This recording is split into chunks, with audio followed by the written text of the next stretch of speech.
essa base de dados externa, com as apostilas, com as videoaulas transcritas. É a mesma coisa também, o raciocínio. É o mesmo raciocínio. Não tem nada de interferência externa. É basicamente a aula que eu criei, que o professor criou, está perguntando para o professor. Por isso, o Clebinho.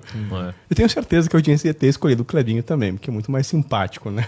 Mas eu te cortei para saber a origem do nome, né? Continua. Tá, mas eu falo que a IA hoje, pelo menos eu vejo, ela é como se fosse uma arma. A mesma arma que mata é a mesma arma que protege. Então eu pego um aluno que ele usa inteligência artificial como muleta. Ele não raciocina. Para você crescer uma musculatura, o que você precisa? Você precisa de repetição. O cérebro, ele funciona, entre aspas, o aprendizado como um músculo. Você precisa de repetição, treino, e você precisa de lesionar, você precisa de esforço, não precisa? O cérebro é o mesmo jeito. Sabe qual que é o problema, Bruno? O cara entra na IA e ele fala assim, por que a letra D está errada, não é a letra C? Aí a inteligência artificial responde, aí ele fala, entendi, próxima. Ele assim. não entendeu absolutamente nada, ele só terceirizou o raciocínio, ele não forçou. Isso aí. Então hoje, o que eu fiz para alguns alunos? Eu bloqueio ele de pesquisar. O que ele pode fazer, igual você falou, eu dou sugestões para ele. Eu dou sugestões, é assim, comente essa mesma questão, ou refaça o comentário focando em raciocínio clínico, focando em alguma coisa, porque tem aluno que ele não sabe usar. Ele vai terceirizar todo o pensamento, ele vai terceirizar todo o esforço para IA, ele só vai ler passivamente e vai deixar de lado. Então eu tenho essas duas coisas. Tem um aluno que usa corretamente, que ele usa corretamente, mas veja bem, é assim, e tem um aluno que ele só terceiriza. Esse me dá trabalho. E aí quando ele terceiriza, a gente volta lá na pirâmide do aprendizado. Sim. Ele vai reter só 10% do que ele leu, Ele vai cair, né? pronta. Ele não parou para pensar. E eu lembro isso dos princípios da escola. Eu tinha uma professora que ela obrigava a gente a pesquisar nos livros. E aí dava todo um esforço de a gente ir lá, pesquisar, procurar. E é meio que um pagamento pelo esforço. Sim. Quando você tem uma dificuldade de achar a resposta, é muito mais fácil você lembrar e aprender aquela resposta do que uma coisa fácil, né? E inteligência artificial é muito fácil você perguntar 25 vezes a mesma coisa. Sim. Agora, se você tiver que levantar e procurar num livro, for muito mais difícil de obter essa resposta, né, vai ajudar você a memorizar e aprender e aprofundar aquela coisa mais fácil. Uma vez eu comprei um baralho de vieses cognitivos. Na verdade, eu comprei um, mas o Thiago me deu um, gostei tão bom que eu comprei um outro. E lá ele listava os vieses cognitivos inteiros, né? Inteiros não, que tem vários hoje em dia, mas tinha muitos, assim, centenas. E teve um que eu achei muito interessante, ele chamava de efeito Google, mostrando que aquilo que pode ser facilmente consultado é facilmente esquecido. Perfeito. Eu pensei, olha só que interessante, né? Só que se você volta lá atrás, vai para a Grécia Antiga, vai para a época do Platão, século 4 a.C. Tem um diálogo do Platão, e ele colocava o Sócrates como um personagem, né? Então era uma história sendo contada pelo Sócrates, onde ele falava sobre a invenção da escrita no Egito. O deus Thoth, o deus do conhecimento, chegava para o faraó da época e falava, olha, eu inventei um negócio aqui muito bacana, a escrita. Isso aqui vai atuar como um fármaco contra o esquecimento. Porque ao invés da pessoa estar sujeita só à sua própria memória, ela pode escrever e não esquece mais. Aí o faraó respondeu falando assim, na verdade não. Se essa pessoa pode escrever, ela vai esquecer com muito mais facilidade, porque ela vai lembrar que tem esse apêndice externo. Eu pensei, cara, isso aqui é a mesma coisa que a gente está vendo hoje, né? Porque se eu posso consultar tudo a todo momento com uma IA, por que eu vou lembrar? Perfeito. Então eu não sei se realmente é uma coisa positiva para o aluno que quer reter o conhecimento, sabe, ele mesmo, ou não. Porque se é tão fácil assim você consultar, qual o estímulo para que você guarde aquilo na memória? Mas isso, concordo com você, mas por isso que eu te falo que é igual uma arma, depende do jeito que você usa. O aluno questionador, ele aprende demais e ele tem fácil. Ao invés dele ir numa apostila, ele fala assim, não, peraí. Aí ele vê o nome de uma droga, sei lá, droga XPTO. Aí ele digita na IA. Tá bom, mas essa droga, qual que é a origem dela? Aí ele começa a questionar coisas extras em cima daquilo. Esse aprende. Agora, o aluno que ele só quer a facilidade, ele só fala assim, não, peraí, eu errei a questão. Por que a letra A e não a letra B?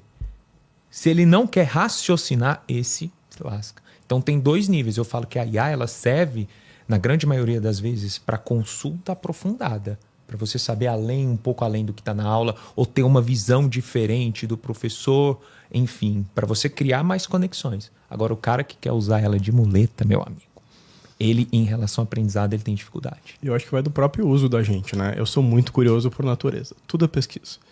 E tem muitos bichos estranhos que aparecem na minha casa, porque a minha casa é num condomínio fechado, mas tem a minha casa e todos os terrenos que cercam são mato, né? Então, mato alto. E cada dia aparece um bicho diferente lá em casa. Tudo eu preciso saber. Tudo eu preciso pesquisar. Do fungo que está afetando a árvore ou do bicho estranho que apareceu lá. Eu vou lá, tiro uma foto, pesquiso no GPT, amanhã não lembro mais. Agora, quando eu uso para discutir com ele, argumentar, né? Uma discussão acalorada mesmo, vai lá, provoca, pergunta, questiona, pergunta a data, pergunta os fatos, pergunta outras formas de entender aquilo, aí você absorve. Sim. Porque é quase como se fosse um mentor discutindo contigo e não uma simples pesquisa, um efeito Google, né? Entendi. Bom, partindo agora para um outro ponto, né? Questões e simulados. Como é que vocês enxergam a maneira correta de usar isso? Porque eu lembro que na minha época de concurso, eu fiz muitos simulados e como não tinha mudado a banca que fazia a prova da SpaceX, os professores falavam, olha, fica atento que as questões elas podem até se repetir. E de fato eu lembro que talvez umas 2 questões eu vi no simulado e caiu quase igual na prova. Eu pensei, porra, essa aqui eu sei, né? Sim. Até porque eu tinha errado no simulado. Então quando você erra, você acaba gravando, né? Você fala, pô, perdi aquela questão. Como é que vocês interpretam o uso disso para o estudante? É tipo uma vez na semana? É para responder sempre? Você deu o exemplo do cara que faz 100 questões, né? Nas certificações, principalmente, é uma coisa meio... uma faca de 2 gumes, né? Faca de 2 legumes, que negócio de brincar. Porque as questões que a gente tem no simulado são todas retiradas das provas. Então a gente vai lá, meu time, a gente faz as provas, que a Bima não nos ouça, né? E a gente... Eles vão ouvir. De forma... Não, mas é que de forma honesta, a gente faz a prova, acessa no documento de lá, chega lá no escritório, a gente cria questões tentando lembrar exatamente o que a gente viu. Aí vai ter 2 tipos de aluno. O aluno que faz simulados, e já vamos entrar no tópico dos simulados, que fez um monte de simulados, fez a prova, tinha 10 questões iguais. Uau, a prova estava exatamente igual aos simulados. E vai ter o aluno que fez um monte de simulados, chegou lá, tinha 10 questões iguais, a prova estava completamente diferente. E aí que vem o começo do que eu prego muito, que a primeira coisa que você precisa é aprender. E a escadinha. Se você aprender um conteúdo, seja ele de Sistema Financeiro Nacional, de português, de medicina, de qualquer coisa, aprendeu de verdade, viu a aula, que tem as 3 metodologias, escreveu alguma anotação, fez um rabisco, fez as questões, mandou um áudio para você num grupo de WhatsApp com um grupo fantasma. Você aprendeu mesmo. Qualquer pergunta sobre aquele tema você vai saber responder. A gente aqui, eu e Pedro, a gente não sabia quais eram as perguntas do Bruno e a gente vai respondendo porque a gente é proficiente nisso. O aluno que estuda só por questões, que tenta decorar as questões, porque principalmente nas certificações a banca é a mesma, se mudar a questão, se tiver um não, um invés, uma afirmação negativa, vai chegar na hora da prova e ele vai tomar fumo. Porque ele decorou, ele buscou um atalho, né? E o atalho é o cemitério do malandro. Sempre vai parar nessa. As questões são importantes, voltando lá atrás naquele negócio que a gente falou várias vezes aqui de diversidade de estudos. Então é escrever, é ver vídeo, é ler, ouvir podcasts, é você se dar alguma aula. Fazer questões é parte essencial dos estudos, mas ela é só mais uma parte. E estudar só por questões eu acho que é um perigo muito, muito grande, porque as pessoas vão basicamente estar condicionadas a entender um microtema de uma coisa muito ampla. Perfeito. Eu falo que todo aprendizado ele tem basicamente 3 etapas. A primeira etapa é a compreensão teórica, é você entender.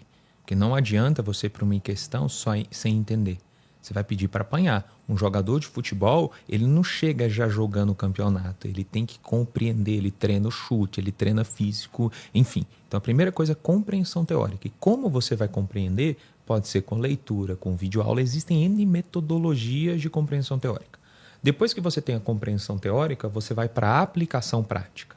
E a aplicação prática, ela faz parte do processo de aprendizado, mas ela é completamente diferente do seu objetivo. Por exemplo, quando eu pego um aluno que o objetivo dele é dar um plantão muito bem, eu não coloco ele para fazer questão. Porque como que ele vai aplicar aquele conhecimento? É frente a um caso clínico, frente a um paciente, a tomada de decisão. Eu treino ele como? Através de estação simulada, através do atendimento na prática. O internato, quando o médico forma, ele tem que cumprir o período no hospital. Aquilo é aplicação prática. Se eu estou preparando esse aluno para uma prova, eu preciso colocar questões para ele, porque no dia da prova ele vai enfrentar o quê? Questões. Ele vai enfrentar. Então, eu uso muito questões como uma ferramenta de aplicação prática, e eu também treino, às vezes, simulados, mas eu gosto muito mais de provas na íntegra, que são as questões da mesma banca, porque eu fui de banca por 3 anos, então eu vivi esse mundo. As bancas, elas têm certos padrões, digamos assim. Então, eu treino quantidade de tempo que o cara faz. Normalmente, eu tiro ele de casa, às vezes, para fazer o simulado, para treinar ambientes não tão, como se diz, propícios, porque uma coisa é fazer no ar-condicionado, outra coisa é fazer com ventilador velho andando do seu lado, calor de 40 graus, por exemplo. E a última etapa do aprendizado é a revisão, é a repetição, para você não esquecer as 2 etapas. Então, para mim, questão simulada é uma etapa fundamental, a depender da aplicação prática do seu conhecimento dentro dessa segunda etapa da camada. Eu concordo, é uma etapa fundamental, mas não pode ser o foco exclusivo. Né? Não, de forma alguma. Por isso que eu falei das 3 etapas. É aquela velha história. Você tem que tomar o café da manhã, almoçar e jantar, especificamente. Então, faz parte do processo a depender do seu objetivo. E vocês enxergam, por exemplo, que essa simulação da prova, né? Quantas vezes é interessante o candidato fazer se preparando? Porque eu lembro que na minha época de cursinho preparatório, se eu não me engano, era sábado ou domingo, você tinha um simulado como se fosse Perfeito. a prova. Né? Etapas da prova, porque eram uns 4 dias de prova e um dia era geografia e história. Era um simulado de geografia e história. Vocês acham que é interessante semanalmente o cara de se impor esse desafio? Eu, por exemplo, normalmente eu começo semanal.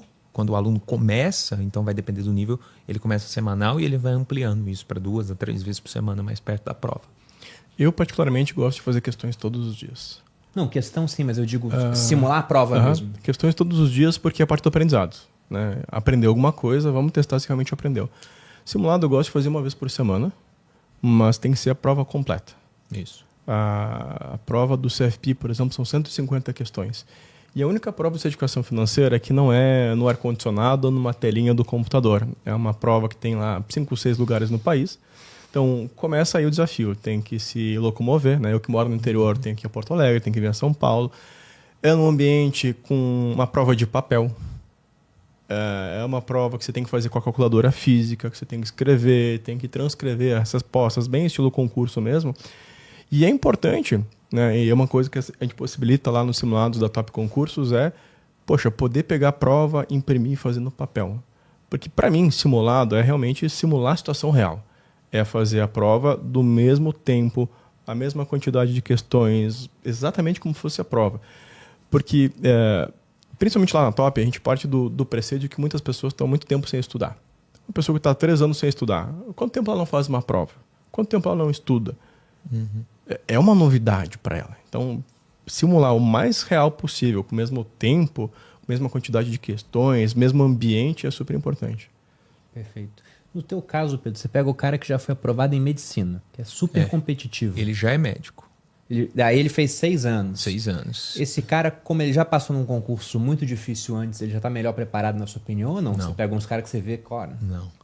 Principalmente com esse boom de faculdade aí de medicina, tem, assim, saiu até um vídeo, viralizou, de um pai que foi levar a filha para fazer vestibular de medicina.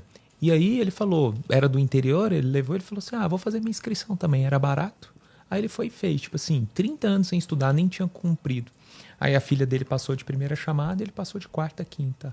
Hoje já tem lista de espera que roda a faculdade inteira. Então hoje, sendo bem sincero, fazer medicina hoje não é mais um gargalo. Sabe qual que é o gargalo?